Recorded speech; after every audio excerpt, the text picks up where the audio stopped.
I just toured the GMP cell therapy facility at Roswell Park here in Buffalo, New York. This is where it really is happening right now to be a part of something that is the forefront of technology to save lives worldwide. Some of the things that they're doing here at this particular facility, I think people just kind of always dreamed that could happen in this world, and now I don't think Roswell has to even recruit the best in the world because the best in the world want to come to Roswell Park, which is awesome. It's really kind of Buffalo made. It's Buffalo made. We believe we have an all-star team here of people that do cell therapy from industry, from biotech, from academia. Really the big names in the field are all here in Buffalo. I remember growing up and people always saying, well, someday they might have a cure for cancer. Well, they kind of do in a lot of ways here at Roswell and what they're doing.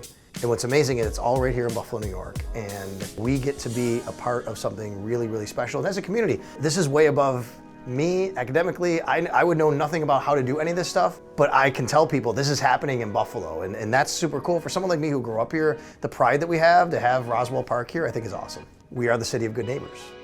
We help each other out. We shovel out each other's driveways. Anytime that we can give back and help, we always take a sense of pride in that and helping our neighbor. Well, this is the ultimate way to give back. Donations, the Ride for Roswell, all the different things that Roswell Park does, all the events that they have are helping all of the things that Roswell does, but especially now, here at this particular facility, it's gonna make it even better.